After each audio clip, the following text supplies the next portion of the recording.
لله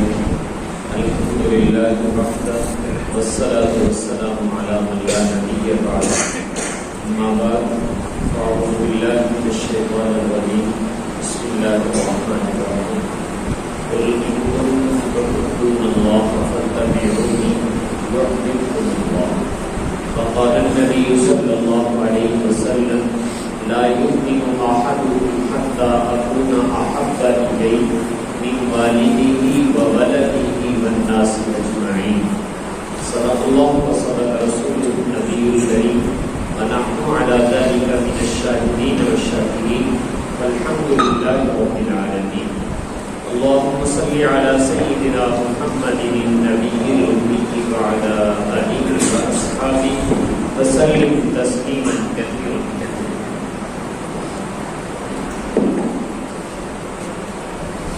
آج کی یہ مجلس چونکہ سیرت کے عنوان سے قائم کی گئی ہے، ابھی آپ حضرات نعتیہ کلام سن رہے تھے اور برخوردار سے تقریر بھی سن رہے تھے. یہ نعتیہ کلام کو یا میں نے کہا برخوردار نے کچھ معروضات پیش کی ہیں، یہ سب رسول پاک صلی اللہ علیہ وسلم کی محبت کا لفظ ہے. میں اور آپ بھی جو بیٹھے ہیں تو اسی محبت کی وجہ سے بیٹھے ہیں کہ آپ صلی اللہ علیہ وسلم کا ذکر ہے، آپ کا تذکرہ یہ میرے ایمان کا تقاضا ہے، اور ایمان نام اپنے نبی کے ساتھ محبت کرنا ہے. ایمان اگر کوئی پوچھے کہ کسے کہا جاتا ہے تو ہم کہہ سکتے ہیں کہ ایمان نام ہوتا ہے جو امتی کا تعلق اپنے نبی کے ساتھ، امتی کا جو رشتہ اپنے نبی کے ساتھ ہے، اس رشتے کا نام ایمان ہے. اس لیے کہ جب ہم اپنے نبی پاک صلی اللہ علیہ وسلم کو مان گئے تو اللہ کا تعارف تو انہوں نے کروایا، قرآن کا تعارف تو انہوں نے کروایا. قرآن کون سا ڈائریکٹ میرے اور آپ کے اوپر نازل ہوا ہے؟ انہوں نے بتایا کہ یہ اللہ کا کلام ہے، ہم نے مان لیا. انہوں نے بتایا کہ اللہ کی توحید ہے، ہم نے مان لی. انہوں نے بتایا نماز روزہ احکامات ہے، ہم نے مان لیے. پوری شریعت وہ نبی بتاتا ہے تو ہم مانتے ہیں، نبی نہ بتاتا تو ہمیں کچھ بھی پتہ نہ چلتا. اس لیے میں نے عرض کیا ہے کہ ایمان نام ہے امتی کا جو اپنے نبی کے ساتھ رشتہ اور تعلق ہے.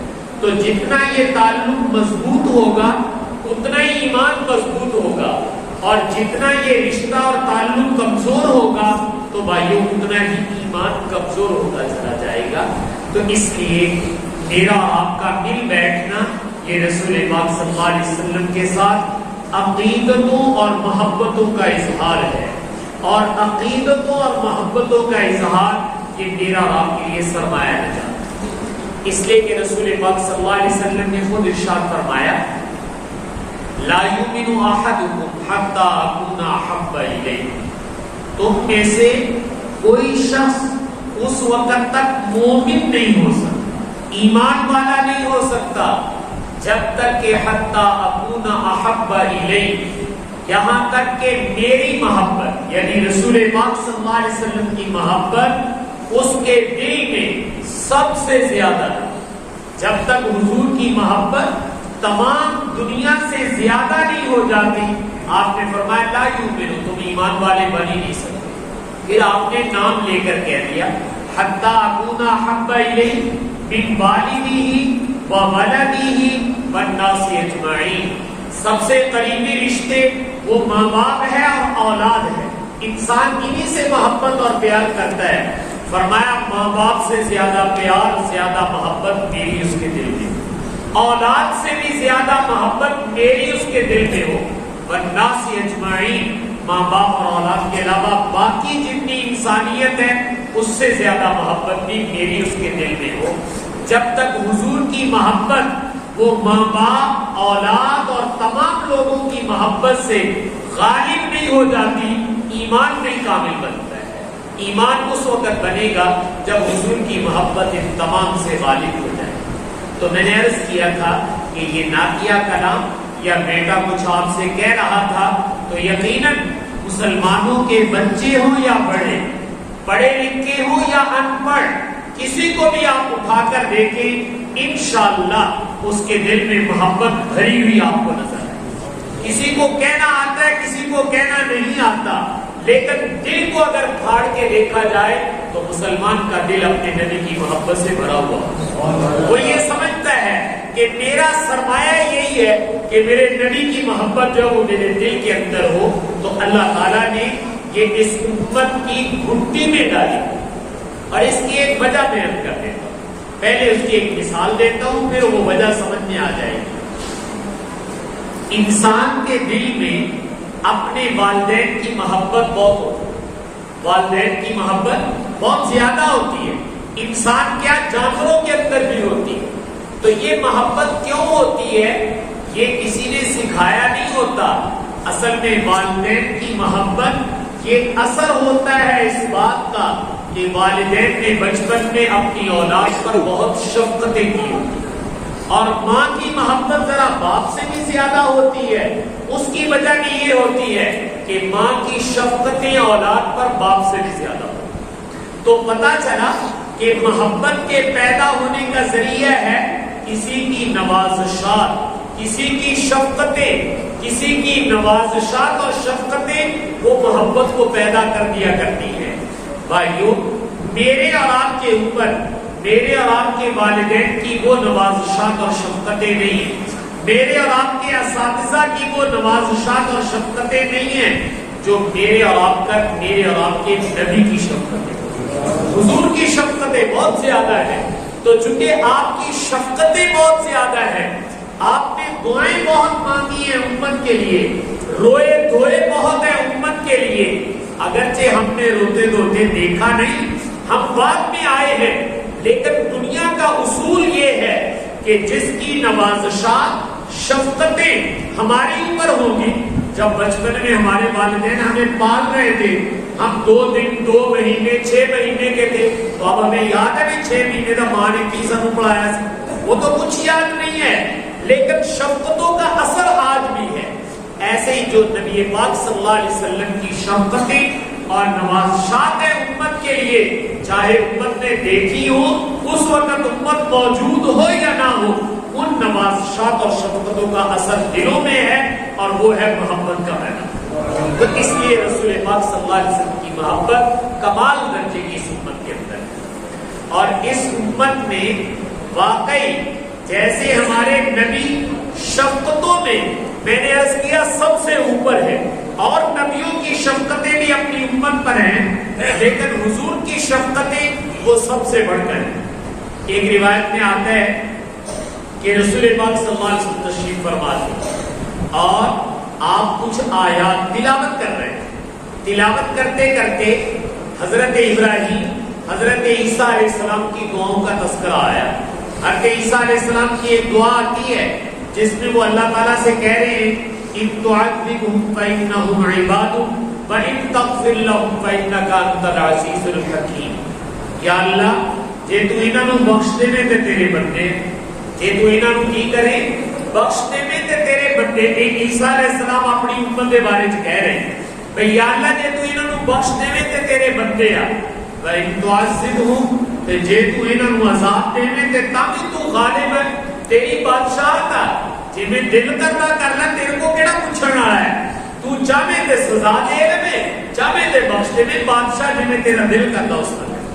تو یہ عیسیٰ علیہ السلام کی دعا آپ نے.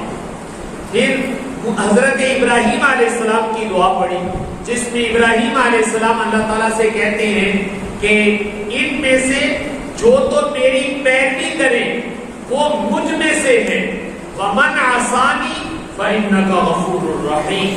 جنہوں نے میری پیروی کر لی یا اللہ انہوں کا تو میں ذمہ دار ہوں، میں سفارش کر دیا گا. پر جنہوں نے میری نافرمانی کی تھی میں انہوں نے بارے کچھ نہیں کیتا، تو جانتے تیرا کام جانے. بخشنا بخشتے بھی، پھڑنا پھڑنے بھی، جو تیرا دل کرے کر لگے. آپ نے یہ دعا بھی پڑھی. اب یقیناً آپ عیسیٰ علیہ السلام کی دعا کا مضمون بھی دیکھ لیں اور ابراہیم علیہ السلام کی دعا کا مضمون بھی دیکھ لیں کہ عیسیٰ علیہ السلام بھی کیا کہہ رہے ہیں کہ یا اللہ جے بخشنا بخشلا تے جے کوئی مار کٹائی کرنی تے وہ کر لا، وہ تو بادشاہ ہے، کوئی تینوں پوچھنے والا نہیں.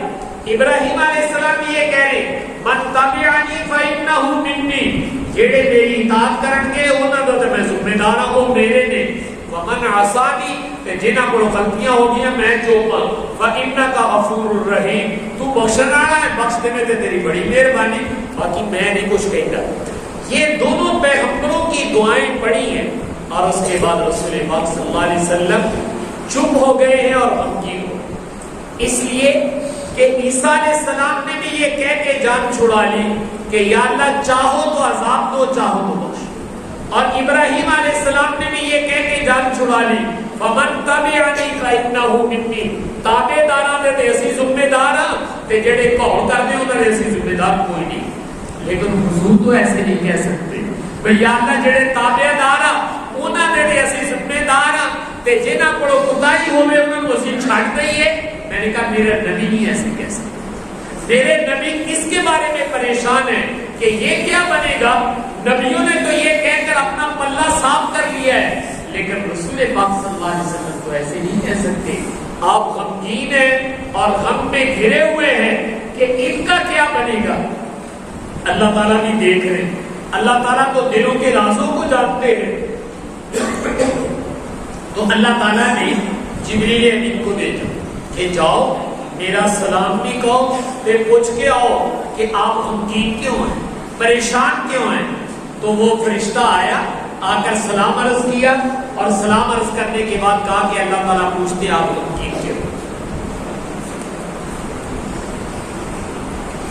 تو آپ صلی اللہ علیہ وسلم نے ارشاد فرمایا جبریل مجھے اپنی امت کا غم کھائے جا رہا ہے مجھے اپنی امت کا غم کھائے جا رہا ہے. بھئی انہاں دا کی بنوں گا میں ہن انہاں دے بارے انج تے نہیں کہہ سکتا کہ یا اللہ جنہاں نوں سزا دینی سزا دے لو جنہاں نوں بخشنا بخش لو. نبی تو یوں نہیں کہہ سکتے.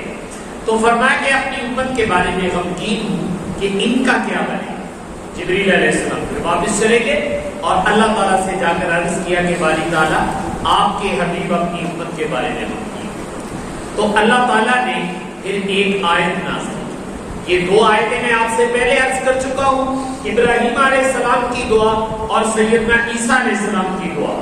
اب میرے نبی کی باری آئی تو اللہ تعالیٰ نے یہ آیت نازل کی وَلَسَوْفَ يُعْطِيكَ رَبُّكَ فَتَرْضَىٰ. اے میرے حبیب آپ گھبرائیں نہیں اتنا غم نہ کریں ہم آپ سے وعدہ کرتے ہیں آپ کو اتنا عطا کریں گے اتنا عطا کریں گے کہ آپ کو راضی کر کے چھوڑیں.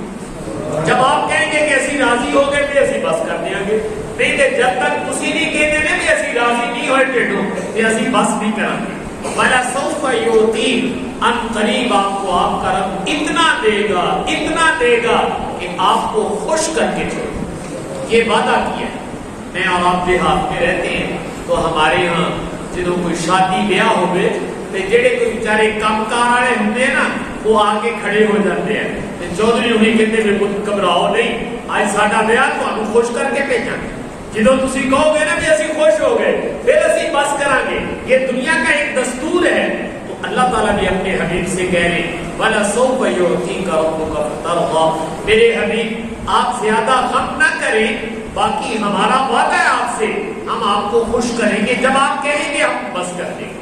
تو حدیث میں آتا ہے جب یہ آیت نازل ہوئی تو رسول پاک صلی اللہ علیہ وسلم نے کہا اِذَنْ لَا أَرْضَىٰ وَوَاحِدٌ مِّنْ أُمَّتِي فِي النَّارِ. کہ اچھا اگر میرے اللہ نے میرے سے یہ وعدہ کیا ہے کہ اسی تو انو خوش کر کے چھڑا گے کہ ہم بھی اپنی امت سے یہ وعدہ کرتے ہیں کہ میری امت کے لوگوں میں اس وقت تک راضی نہیں ہوں گا جب تک آخری امتی بھی جنت میں نہ چلا جائے. جب تک تم جنت میں نہیں چلے جاؤ گے تو میں راضی نہیں ہوں گا. میں تو آئینہ وعدہ کرتا ہوں. تو یہ رسول پاک صلی اللہ علیہ وسلم نے نبیوں کی دعاؤں کا تذکرہ کیا اور پھر غم کا اظہار کیا اور پھر اللہ نے وعدہ کیا کہ ہم آپ کو خوش کریں گے. اور حضور نے اپنی امت سے وعدہ کر لیا کہ میں اس وقت تک راضی نہیں ہوں گا جب تک آخری امتی بھی جنت میں نہ چلا جائے. میں رضا کا اعلان نہیں کرتا.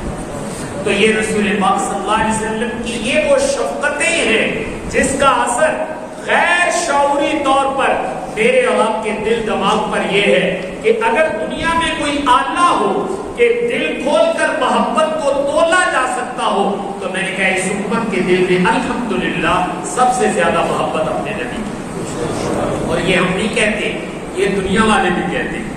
دنیا والے کبھی کبھی جی آپ ٹیسٹر لا کے چیک نہیں کریدا بھئی یہ ارتھ ہے گا بجلی ہے گی کہ نہیں ہے گی, وہ بتی بڑھتی ہوئے تو پتہ لگ جاتا ہے یہ ارتھ ہے گا بجلی ہے گی. ایسے دنیا کفر وہ مسلمانوں کو کبھی کبھی چیک کرتی ہے, نعوذ باللہ خاکے بناتے ہیں, بد زبانی کرتے ہیں اور اس طرح کی چیزیں کرتے ہیں.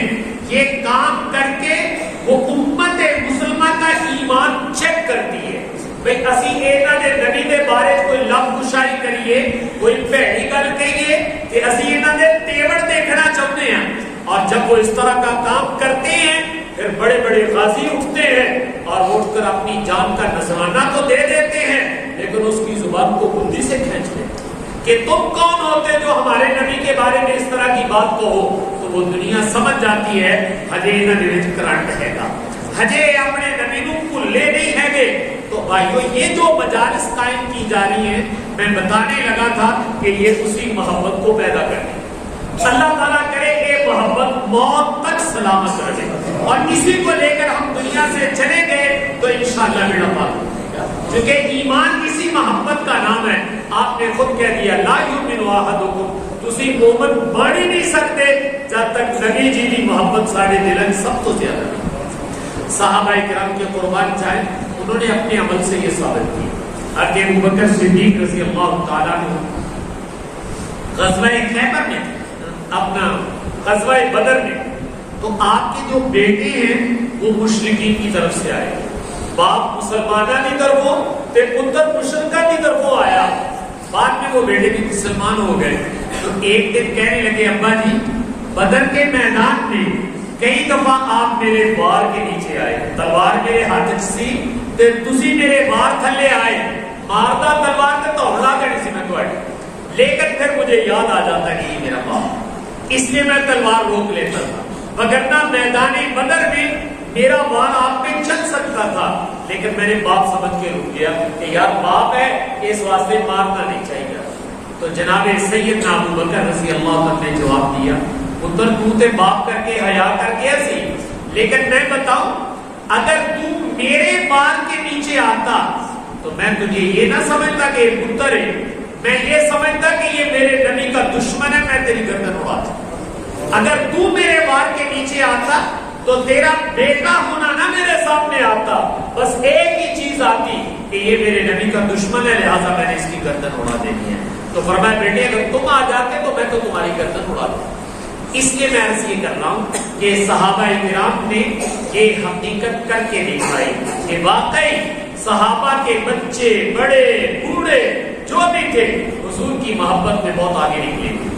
سیدنا ابوبکر رضی اللہ تعالیٰ عنہ جب ہجرت فرمانے لگے تو رات کو گئے اپنے جو ہے رسول پاک صلی اللہ علیہ وسلم کو ساتھ لے کر. تو بعض روایات میں آتا ہے کہ رسول پاک صلی اللہ علیہ وسلم تشریف لائے, رات کا وقت تھا, آ کے دروازہ جی کھڑکائی تھا نا تو دروازہ کھڑکایا, جی بھی دروازہ کھڑکایا حضرت ابوبکر نے نال ہی کنڈی کھول دی, دروازہ نال ہی کھول دیتا. تو آپ نے فرمایا کیا تم انتظار میں تھے, یعنی تو کہ بوئے دے لاگے کھڑا سی. تو عرض کے یا رسول اللہ جب سے مجھے یہ پتا چلا تھا کہ آپ نے کہا تھا ہجرت کرنی ہے, میں رات انتظار میں کھڑا رہتا کہ حضور آئیں تو آپ کو میری وجہ سے انتظار نہ کرنا پڑے, آپ کہیں تو ابوبکر فوراً تیار. تو اس لیے میں دروازے کے پاس ہی کھڑا تھا, آپ نے کہا تو میں نے دروازہ کھول دیا. اب یہ تیار ہو کر قافلہ چلا ہے, آپ صلی اللہ علیہ وسلم کے ساتھ ہیں, اور آپ کے ساتھ جانے کا مطلب یہ تھا کہ اپنی جان کا نذرانہ دینے کے لیے تھے, اپنی جان کا نذرانہ دینا ہے, اس لیے کہ پورا مکہ دشمن ہے اور تلواریں لے کر پھر رہا ہے, تو جو حضور کے ساتھ جائے گا تلواروں کا نشانہ بنے گا. آپ نکلے ہیں گھر میں جتنا سرمایہ تھا سارے سامان, جتنے پیسے خرچ پے سی سارے نال لے کے ٹر پے, اور جب ساتھ لے گئے تو حضرت اسماء فرماتی ہمارے دادا جان ابو قحافہ جو بعد میں مسلمان ہو گئے تھے, نابینا تھے, وہ آئے گھر میں کہنے لگے لگتا ہے ابوبکر چلا گیا ہے کہ میرے پتا ہوگی عادتاں دا, اس واسطے کہ وہ اپنے نبی دا اتنا عاشق ہے, میرے پتا بھی پیسے نہیں سارے لے گیا, یہ میرے پتا ہے کہ پیسے سارے لے گیا ہونا. تو حضرت اسماء کہتی ہیں آخر وہ باپ تھے, سمجھتے تو تھے, لیکن ہم نے تسلی دینے کے لیے یہ کہا نہیں بابا جی وہ آپ گئے پیسے چھٹ گئے، وہ آپ چلے گئے یار پیسے چھٹ گئے یار، لیکن اسما کہتی ہیں اللہ کی قسم گھر میں ایک پیسہ بھی نہیں چھوڑتا، سب حضور کے لیے لے گئے تھے، پھر رات کوئی لوڑ پہ گئی تھی کن کو منگا گے، سارے پیسے لے کے گئے۔ اگر ابو بکر کے دل میں حضور کی محبت ہے تو ابو بکر کی بیٹیوں میں کس سے بھی زیادہ محبت، حالانکہ وہ کہہ سکتی تھی بھائی دادا جی ابا تو چلا گیا پیسے بھی لے گئے، مکہ سارا دشمن ہے تو علاوہ سانو سانبھڑ والا کون ہے، پیسہ پوسا کوئی نہیں لیا روٹی پانی، یہ کہہ سکتی تھی، لیکن اپنے نبی پہ آنچ نہیں آنے، اپنے نبی پہ حرف نہیں آنے دیا کہ دے دادا ہجے غیر مسلمہ کبے نا پھر چنگا توڑا نبی میرا پوت بھی لے گیا پیسے بھی نہ لے گیا، کہتے نہیں ابا جی گئے ہیں پیسے ادھر ہی ہیں، اور کہا کہ کنکریے جمع کر کے کپڑا ڈال دیا اور اوپر ہاتھ لگا دیا، دیکھو تھیلی بھری ہوئی ہے، کوئی گھبراہٹ کی گل نہیں۔ تو میں نے کہا ابو بکر کی محبت اپنی جگہ، ابو بکر کی بیٹے اور بیٹی کی محبت اپنی جگہ، اور پھر رسول پاک صلی اللہ علیہ وسلم غار ثور میں جا کر پناہ لے لی ہے، 3 دن کے لیے روپوش ہو گئے ہیں، یہی اسماء رضی اللہ تعالیٰ عنہ انہوں نے ڈیوٹی لاتی کہ یہ روٹی پکا کے دے کے جائے گا، روٹی پکا کے غار سے دے کے جایا کرتی ہیں۔ اب دیکھو یہ راتوں کی تاریکیوں میں کیسے ایک بچی روٹی پکا کے دے کے آ رہی ہے، راستے میں جب واپس آئی تو ابو جہل نے دیکھ لیا، ابو جہل نے کہا کہ یہ کتوں آئی ہے، دس تیرا ابا کتنے آ، جتھے تیرا ابا اتھے نبی، جہاں تمہارا باپ ہوگا نبی بھی وہاں ہوگا۔ انہوں نے کہا نہیں میں تو نہیں بتا سکتی، تو اس نے زوردار تھپڑ مارا اور جس سے یہ کان کی بالی نکل کر گر گئی، یعنی کتنا زوردار تھپڑ تھا، اور جب اس نے یہ تھپڑ مارا اس نے کہا بتاؤ، تو حضرت اسماء نے کہا یہ خام خیالی نکال دو، میں کبھی بھی اپنے نبی اور اپنے باپ کا پتہ نہیں تمہیں بتا سکتی، جان تو دے دوں گی لیکن پتہ نہیں بتاؤں گی تمہیں۔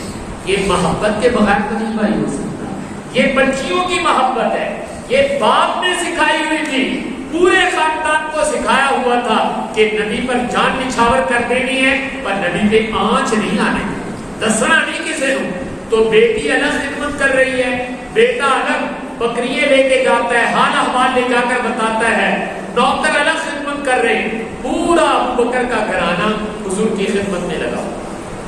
وہاں سے نکلے تو آگے چلے، جب آگے چلے تو ایک موقع پر حضرت ابو بکر رضی اللہ تعالیٰ عنہ کبھی بھج کے اگے ہو جان، کبھی بھج کے پیچھے ہو جان، کبھی سجے پاسے کبھی کھبے پاسے، اس طرح جو ہے کبھی حضور کے دائیں بائیں آگے پیچھے ہو رہے۔ تو آپ نے پوچھا ابو بکر یہ کی کرنا ہے، ڈال ڈال ٹر رہا جا کر اگے ہو جانا کبھی پیچھے ہو جانا ہے۔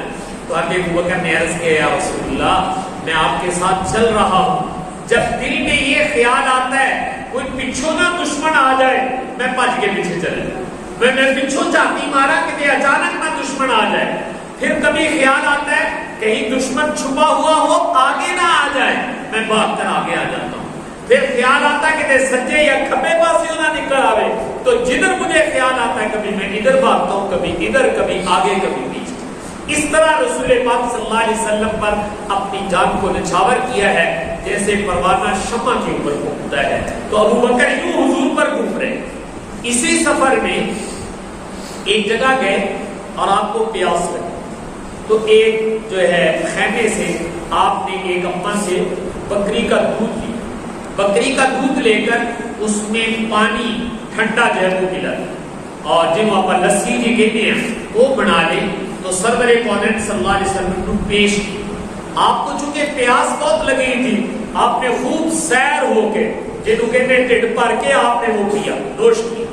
حضرت ابو بکر اس واقعے کو بیان کرتے ہوئے کہتے ہیں کہ میرے نبی نے وہ دودھ اور ٹھنڈا پانی اتنا پیا کہ میرا پیٹ بھر گیا۔ حضور نے پانی پیا، ابو بکر کی کہتے ہیں میری پیاس بجھ گئی۔ یہ کب ہوتا ہے؟ میں اس کی ایک مثال دے دیتا ہوں۔ کسی ماں کا چھوٹا بچہ بیمار ہو اور وہ کھاوے بھی نہ پیوے بھی نہ، بخار چنیانے تو کھاتے پیتے نہیں، تو بخار کی وجہ سے نہ کھاتا ہے نہ پیتا ہے، تو ماں کی جان نکل رہی ہوتی ہے، لیکن میرا خود کھانے میں تے مینو بھی کوئی سکون ہو جائے۔ تو جب وہ کھانا ایک دن بخار اترا، جب بچہ کچھ کھاتا ہے یا پیتا ہے تو ماں کیا کہتی ہے؟ کوئی میرے پتر نے روٹی کھا لی یا میرے پتر نے کوئی چیز پی لی، میرا تو ٹیڑھی مر گیا، میری پیاس ہی لے گئی ہے، یہ محبت کا تقاضا ہوتا ہے۔ تو ابو بکر کو کہنا تو یہ چاہیے تھا کہ میرے نبی نے اتنا دودھ پیا کہ میرے نبی سیر ہو گئے، میرے نبی کی پیاس ختم ہو گئی، بجائے یہ کہنے کہ کیا کہہ رہے ہیں کہ میرے نبی نے اتنا پیا کہ میں سیر ہوں، میری پیاس بجھ گئی، یہ دیکھ کر کے میرے نبی کو ماشاءاللہ چیز مل گئی، ان کی ضرورت پوری ہو گئی۔ یہ محبت اللہ تعالیٰ نے صحابہ کرام کے دلوں میں، اور یہ محبت ہی ان کا کمال تھا۔ تو میں نے عرض کیا صحابہ کرام نے اپنی محبت کا کمال کا اظہار کیا۔ حضرت عمر رضی اللہ تعالیٰ کو ایک دفعہ حضرت عباس جو حضور کے چچا ہیں، یہ مسلمان ہوئے تو حضرت عمر نے ان کو فرمایا عباس جب تم مسلمان ہوئے تو مجھے بڑی خوشی، اگر میرا باپ خطاب وہ زندہ ہوتا اور وہ مسلمان ہوتا تو مجھے اپنے باپ کے مسلمان ہونے کی اتنی خوشی نہ ہوتی جتنی عباس تیرے مسلمان ہونے کی خوشی ہے۔ اور پھر وجہ کیا ارشاد فرمائی؟ چونکہ تم میرے نبی کے چچا ہو، جب تم مسلمان ہوئے تو میرے نبی کو بہت زیادہ خوشی ہوئی، اور ہم نے اپنی خوشیاں اپنے نبی کی خوشیوں پہ قربان کر دی، اس لیے ہمیں اپنے باپ کے مسلمان ہونے کی بھی وہ خوشی نہیں ہے جو اپنے نبی کے چچا کے مسلمان ہونے کی خوشی ہے، اس لیے کہ اس سے ہمارے نبی کو خوشی بہت ہے۔ تو میں آپ سے عرض کر رہا ہوں بھائی، لا یؤمن احدکم حتی اکون احب الیہ، تم میں سے کوئی شخص اس وقت تک مومن نہیں ہو سکتا جب میرے نبی کی محبت اس کے دل میں سب سے زیادہ نہ ہو۔ تو میں نے کہا کہ صحابہ کو اٹھا کے دیکھ لی، مرد اٹھائیں، عورت اٹھائیں، بچے اٹھائیں، بوڑھے اٹھائیں، غلام اٹھائیں، نوکر اٹھائیں، کسی کی زندگی اٹھا کر دیکھیں، آپ کو یہی نظر آئے گا کہ وہ میرے نبی کی محبت کے اندر جنون کی حد تک پہنچا ہوا ہے، اور دل کو کھول کے دیکھو تو حضور کی محبت سب سے زیادہ ہے۔ یہ میں نے عرض کیا تھا کہ یہ اثر کس کا ہے؟ حضور کی شفقتوں کا ہے، اس لیے کہ ادھر سے شفقتیں بہت ہوئی ہیں، اس لیے ان شفقتوں کی وجہ سے ادھر محبت پیدا ہونا طبیعی چیز ہے، لیکن اللہ کے قربان جائیں، اللہ نے اسی محبت کو میرا اور آپ کا ایمان بنا دیا ہوا ہے۔ اس لیے یہ جو مجالس منعقد کی جاتی ہیں یہ رسول پاک صلی اللہ علیہ وسلم کی محبت کو تازہ کرے تاکہ وہ ہمارے رگوں پہ میں تازہ رہے، اور جب کسی سے محبت ہوتی ہے تو محبت کا تقاضا یہ ہوتا ہے کہ انسان اس کی اطاعت کرے۔ یہ ہو نہیں سکتا کہ کسی سے محبت ہو اور آدمی انہیں آنکھیں نہ لگے، یہ تو ممکن نہیں، وہ تو انتظار میں بیٹھا ہوتا ہے کہ جس سے محبت ہے وہ ذرا اشارہ دے کرے، اسی نے جانتے ہیں واسطے تیار ہیں۔ محبت اطاعت کا تقاضا کیا کرتی ہے۔ تو بھائی اگر میرے اور آپ کے دل میں بھی سرور کونین صلی اللہ علیہ وسلم کی محبت کا غلبہ ہوگا تو یاد رکھیے گا پھر اطاعت کو جی جائے۔ اگر اطاعت میں کمی ہے تو اس کا مطلب یہ کہ محبت میں بھی کچھ کمی ہے، اس وجہ سے اطاعت میں میں اور آپ کمی کر رہے ہیں۔ تو صحابہ کرام چونکہ محبت کے کمال درجے تک پہنچے ہوئے تھے، ایک صحابی کہتے ہیں کہ ہمیں رات کو اگر رسول پاک صلی اللہ علیہ وسلم کی یاد آ جائے، کر سنتے ہیں یا کہتے اب کھلی تو اب کھل دی حضور کی یاد آ گئی، تو فرمایا جب یاد آ جاتی تھی تو پھر چین نہیں آتا، پھر دوسری وقت اٹھ کر آپ کے در اقدس پہ آ کر بیٹھ جاتے، بوئے کے سامنے آ کے مجھے رہ جاتے سے کہ کب حضور باہر نکلی اور دیکھ کر ہم اپنی آنکھوں کو ٹھنڈا کریں۔ یعنی یاد آ جانے کے بعد بے چینی اتنی ہوتی تھی کہ گھر نہیں رہ سکتے تھے، دروازے پہ آ کر بیٹھ جاتے تھے، اور ادب اتنا تھا کہ دروازہ کھٹکھٹاتے نہیں تھے، جب خود آپ تشریف لائیں گے تو زیارت کر لیں۔ ایک دن ایک صحابی آپ کی خدمت میں آئے، عرض کیا یا رسول اللہ دنیا میں جب دل بے چین ہوتا ہے ہم آپ کی خدمت میں آتے ہیں، زیارت کرتے ہیں، آنکھیں بھی ٹھنڈی دل بھی ٹھنڈا ہو جاتا ہے، ایک غم ہے جو مجھے کھائے جا رہا ہے، وہ میں غم آج عرض کرنے کے لیے آیا ہوں۔ وہ غم یہ ہے کہ آج تو زیارت کر لیتے ہیں کیونکہ نیڑے ہی آپ مسیطے آئے تو حضور کو مل کے چلے گئے، کوئی مسئلہ تو نہیں ہے گا، لیکن خیال دل میں یہ آ رہا ہے کہ مرنے کے بعد آخرت میں پہنچیں گے، آپ جنت میں جائیں گے، آپ کے صدقے سے ہمیں بھی جنت میں، آپ کے طفیل اور برکت سے اللہ ہمیں بھی دے گا، لیکن جنت میں تو چلے جائیں گے، آپ نبی الانبیاء، تمام نبیوں کے بھی نبی ہیں، امام الانبیاء ہیں، تو آپ کا درجہ تو سب سے اونچے ہوگا، تے تسی تے کتے بہت اونچے درجے تے ہونا ہے، اسی امتی ہاں، اسی کتے تھلے ہونا ہے، تے جے جنت چ تہاڈا ٹاکرا نہ ہویا تے جنت دا ثواب نہیں ہونا۔ جے جنت میں آپ کی زیارت نہ ہوئی، ٹاکرا نہ ہویا، ملاقات نہ ہوئی، تو پھر غم یہ ہے کہ پھر تو جنت کا مزہ بھی نہیں آئے گا۔ یہ غم مجھے کھائے جا رہا ہے کہ آخرت میں ملاقات کیسے ہوگی، دنیا میں تو چلو اللہ میاں نے ذرائع بنا دیے ہیں، آخرت میں کیا بنے گا؟ تو آپ صلی اللہ علیہ وسلم خاموش ہوئے، اور اس کے بعد آپ نے ایک جملہ ارشاد فرمایا جو آپ کی حدیث ہے۔ آپ نے فرمایا المرء مع من احب، کہ میرے اللہ کا فیصلہ یہ ہے کہ جہدے نال تہاڈی محبت ہے، اللہ آخرت تہاڈا ٹاکرا اون دے نال ضرور کرائے، تہاڈا حشر اون دے نال ہوئے گا، تہاڈا رہن سہن اللہ انہاں دے نال ہی کرے گا۔ المرء مع من احب، جو جس سے محبت کرتا ہے اسی کے ساتھ ہوگا۔ صحابہ کرام کہتے ہیں رسول پاک صلی اللہ علیہ وسلم کے اس ارشاد سے ایمان لانے کے بعد، سب سے بڑی خوشی تو ایمان کی تھی، لیکن ایمان لانے کے بعد جب آپ کی زبان سے یہ سنا المرء مع من احب، گھبراؤ نہیں، جے تہاڈے دل وچ ساڈی حب ہے یا محبت ہے، پھر ٹاکرا بھی تہاڈے نال ضرور ہوئے گا، بلکہ ساڈے کول کول ہی اللہ پاک رکھے گا۔ تو فرمایا جب یہ وعدہ حضور نے فرما دیا تو ایمان لانے کے بعد صحابہ کہتے سب سے زیادہ خوشی ہمیں اس ارشاد کی ہوئی تھی کہ آپ نے وعدہ کر لیا ہے المرء مع من احب، آدمی اسی کے ساتھ ہوگا جس سے محبت کرتا ہے۔ تو بھائی اگر میں اور آپ سرور کونین صلی اللہ علیہ وسلم کے ساتھ محبت کرتے ہیں تو انشاءاللہ اگر خاتمہ اس محبت کو لے کر چلے گئے تو اللہ قیامت کے دن حشر بھی حضور کے قدموں میں فرمائے گا، ملاقات بھی ہوگی، زیارت بھی ہوگی، جنت میں یہ سارا کچھ ہوگا، لیکن شرط کیا ہے؟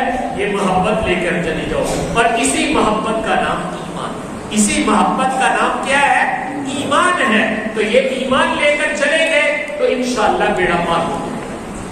تو میں عرض یہ کر رہا تھا کہ صحابہ کرام تابعین امت کے جس فرق کو اٹھا کر دیکھو آپ کو عجیب داستان نظر آئے گا۔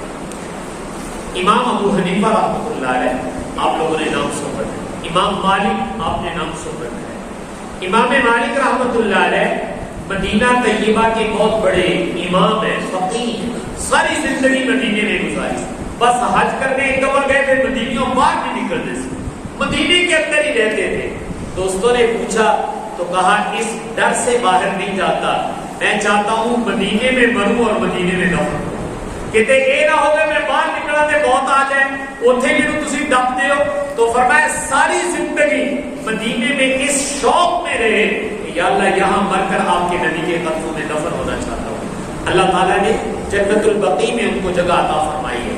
محبت یہ تھی۔ امام ابو حنیفہ رحمۃ اللہ علیہ حج کرنے آئے، حج سے فارغ ہوئے تو جیسے مدینہ طیبہ حاضری ہوتی ہے، روضہ اقدس پہ حاضری دیتی امت مسلمان، اپنی محبت کا اظہار کرتی ہے، درود و سلام وہاں پیش کرتے ہیں۔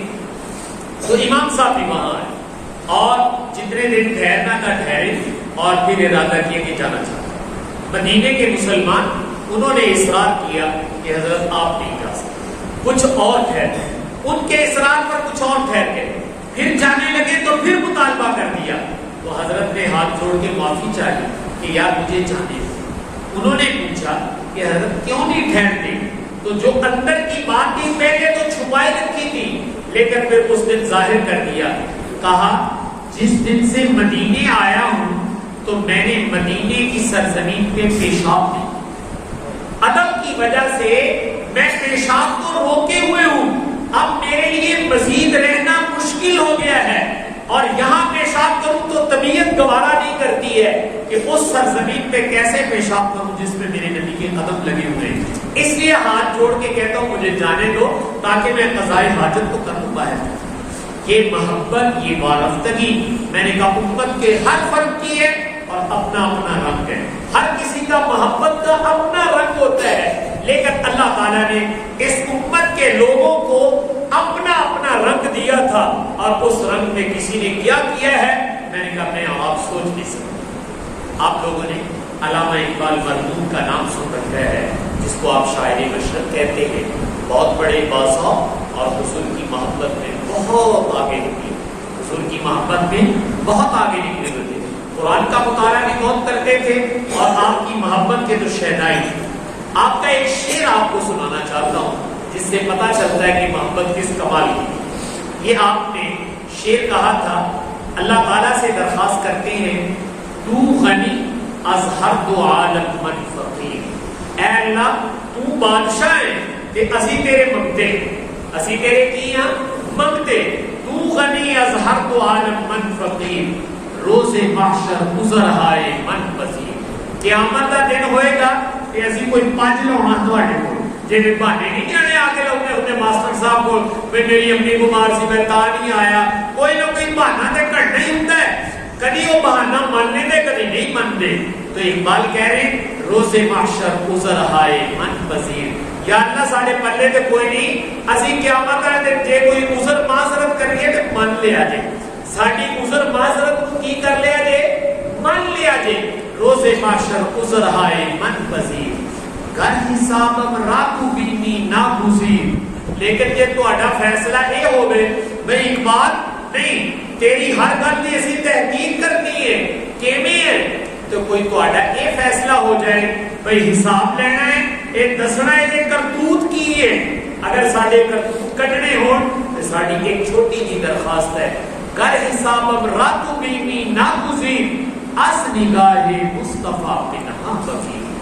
اگر ساڈے کرتوتاں دا حساب لین لگو تے ایک درخواست دا وہ یہ ہے کہ سانو حضور پاک صلی اللہ علیہ وسلم تو ذرا سیڈ تے کر کے لیا جے کہ تے ساڈے کرتوتاں دی وجہ تو ساڈے نبی نوں شرمندگی نہ ہونی چاہیے، بھئی یہ میرے بندن والے یہو جے کرتوت کر کے آئے، تو فرمایا گر حسابم راتو بینی ناگزیر، از نگاہ مصطفیٰ پنہا بغیر۔ جے ساڈے کرتوتاں دا پتہ ہی کرنا ہوئے تے اسی اپنے نبی نوں شرمسار نہیں کرنا چاہتے، انہاں دے احسانات تے بہت ہے، وہ کی کہن کے لیے میرے پیچھے یہ کر کے آیا۔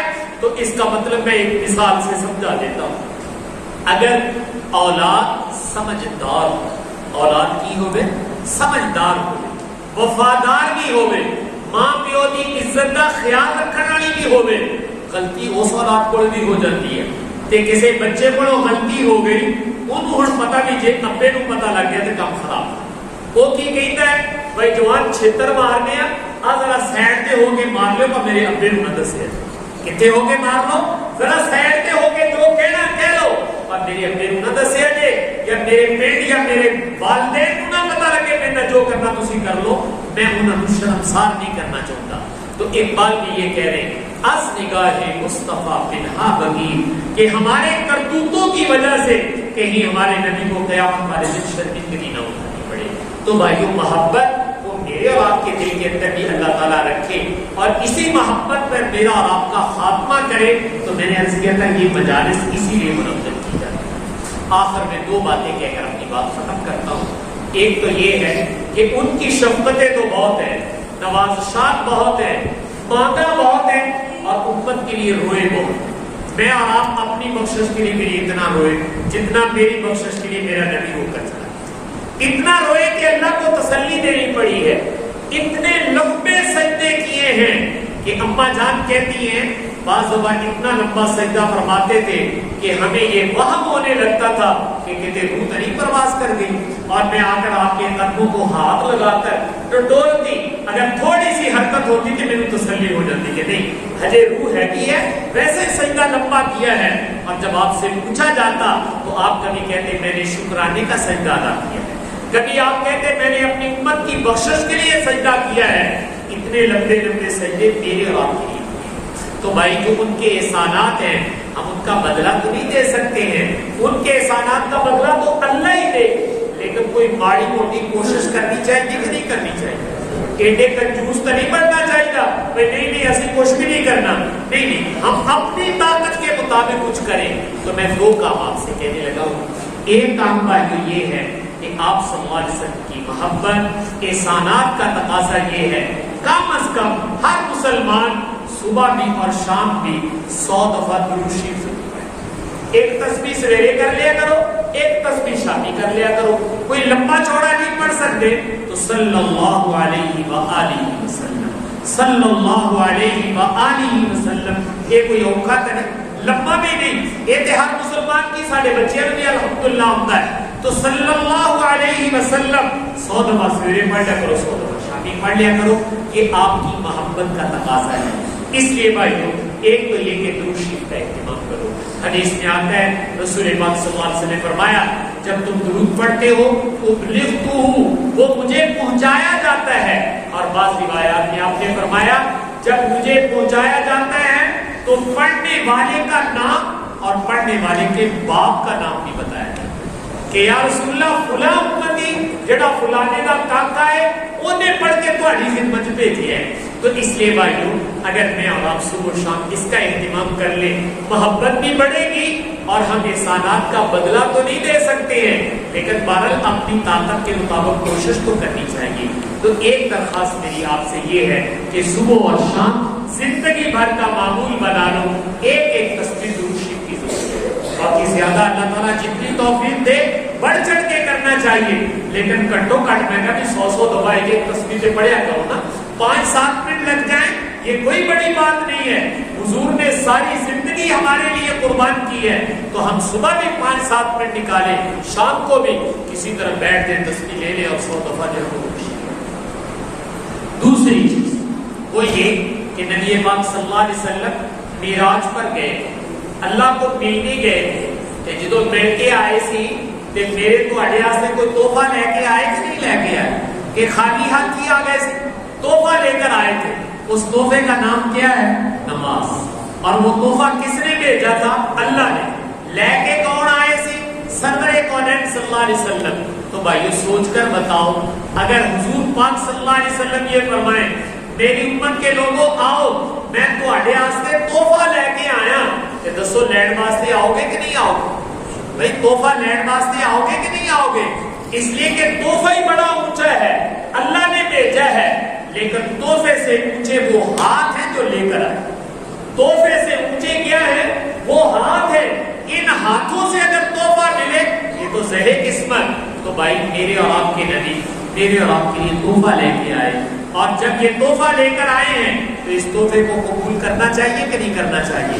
تو آپ سے دوسری درخواست یہ ہے کہ بھائی 5 وقت کی نماز پڑھیں اور یہ سمجھ کے کریا کرو کہ اسی اپنے نبی دا تحفہ چوک کے اپنے ہاتھاں تے لاؤندے ہیں. یہ سارے نبی دا لیا ہوا تحفہ ہے. فرض اپنی جگہ لیکن ہمارے لیے تو تحفے کی حیثیت بہت بڑی ہے کہ ہمارے نبی تحفہ لے کر آئے ہیں. تو بھائی 5 وقت کی نماز اپنے نبی کا تحفہ سمجھ کے قبول کیا کرو تاکہ تعلق بڑھتا ہے. اور ہمارے نبی پاک صلی اللہ علیہ وسلم نے فرمایا تھا جعلت قرۃ عینی فی الصلاۃ، میری آنکھوں کی ٹھنڈک کس میں ہے؟ نماز. تو اگر میں اور آپ نماز پڑھتے ہیں تو میں اور آپ اپنے نبی کی آنکھوں کو کیا کرتے ہیں؟ ٹھنڈا کرتے ہیں. تو اس لیے بھائی درود شریف بھی پڑھا کرو اور 5 وقت کی نماز کا اہتمام کیا کرو تاکہ ہماری طرف سے کچھ تو ان کے پاس پہنچنا چاہیے. ان کی آنکھیں ٹھنڈی ہوگی کہ میری امت نماز کا اہتمام کرتی ہے. تو اس لیے نماز کا اہتمام اور درود شریف کا اہتمام اس میں ناغہ نہ ہونے دو. تو انشاءاللہ یہ ربیع الاول کا پیغام ہے جو میرے اور آپ کے لیے ہے. اگر یہ پیغام میں اور آپ خود بھی اپنائیں دوستوں کو بھی بتائیں گھروں میں بھی بتائیں تو انشاءاللہ یہ پیغام میری اور آپ کی ہدایت اور میرے اور آپ کے خاتمہ بالایمان کا انشاءاللہ ذریعہ بن جائے گا. اللہ تعالیٰ سے دعا ہے کہ اللہ تعالیٰ مجھے آپ کو عمل کرنے کی توفیق عطا فرمائے. وآخر دعوانا ان الحمدللہ. دعا فرما لیں اور شدت کے لیے بھی دعا فرما لیں. گاؤں کے جتنے نمازی ہمارے یہاں تھے آج نہیں ہیں اور بالخصوص ہمارے ماموں جان صاحب کے والد صاحب ان کے لیے مغفرت کی دعا فرما دیں. اور بھی جتنی امت مسلمہ دنیا سے جا چکی ہے ان کی بخشش. بسم اللہ الرحمن الرحیم. الحمد للہ رب العالمین الرحمن الرحیم مالک یوم الدین. یا ذا الجلال والاکرام یا حی یا قیوم یا غیاث المستغیثین یا مجیب دعوت المضطرین یا ارحم الراحمین. اللهم صل على سيدنا محمد النبي الأمي وعلى آله وأصحابه وسلم تسليما كثيرا كثيرا. ظلمنا أنفسنا وإن لم تغفر لنا وترحمنا لنكونن من الخاسرين ربنا لا تزغ قلوبنا بعد إذ هديتنا وهب لنا من لدنك رحمة إنك أنت الوهاب اللهم أحسن عاقبتنا في الأمور كلها وأجرنا من خزي الدنيا وعذاب الآخرة اللهم اكفنا بحلالك عن حرامك وأغننا بفضلك عمن سواك اللهم طهر قلوبنا عن غيرك ونبه قلوبنا بنور معرفتك اللهم طهر أعيننا من الخيانة فإنك تعلم خائنة الأعين وما تخفي الصدور اللهم لقنا حجة الإيمان عند الممات اللهم أعنا على ثمرات الموت وسكرات الموت اللهم ارزقنا شهادة في سبيلك واجعل موتنا ببلد حبيبك واجعل موتنا ببلد حبيبك اللهم حسن خروجنا ويسر أمورنا اللهم حسن خروجنا ويسر لنا أمورنا یا اللہ جو دین کی بات کہی سنی گئی یا اللہ ہم سب کو اس پر عمل کرنے کی توفیق عطا فرما یا اللہ اپنی اور اپنے محبوب صلی اللہ علیہ وسلم کی کامل محبت اور کامل اطاعت کی توفیق عطا فرما یا اللہ کامل محبت اور کامل اطاعت کی توفیق عطا فرما یا اللہ اسی محبت پر ہم سب کا خاتمہ فرما اور اس محبت کو لے کر اپنے دربار میں اٹھنے کی توفیق عطا فرما یا اللہ پریشان حالوں کی پریشانیاں دور فرما بیماروں کو شفا نصیب فرما مقروضوں کے قرض اترنے کی صورتیں پیدا فرما بے اولادوں کو نیک صالح اولاد عطا فرما جن کی اولاد ان کو والدین کے فرما بردار بنا جو اپنے بچے بچیوں کے رشتے ناتوں کے بارے میں پریشان ہے مناسب رشتے عطا فرما اور جن کے رشتے ہو چکے دلوں میں الفتیں اور محبتیں پیدا فرما یا اللہ جتنی امت مسلمہ آج تک فوت ہو چکی سب کی مغفرت کاملہ فرما بالخصوص ہمارے ماموں جان یا اللہ کروٹ کروٹ ان کی مغفرت کاملہ فرما ان کی قبر کو جنت کا باغ بنا حشر میں اٹھے تو اپنے عرش کا سایہ نصیب فرما سرور کونین صلی اللہ علیہ وسلم کے دست اقدس سے حوض کوثر نصیب فرما آپ کی شفاعت نصیب فرما جنت الفردوس میں انبیاء کا پڑوس عطا فرما یا اللہ جتنی امت مسلمہ زندہ ہے ہمیں پورا دین پر چلنے کی توفیق عطا فرما اپنے اپنے وقت پر ہم سب کا خاتمہ بھی کامل ایمان پر فرما حاضرین کے دل میں جتنی جائز تمنائیں ہیں از خزانہ غیب عافیت سے پورا فرما وصلی اللہ علی النبی الکریم وعلی آلہ واصحابہ اجمعین برحمتک یا رب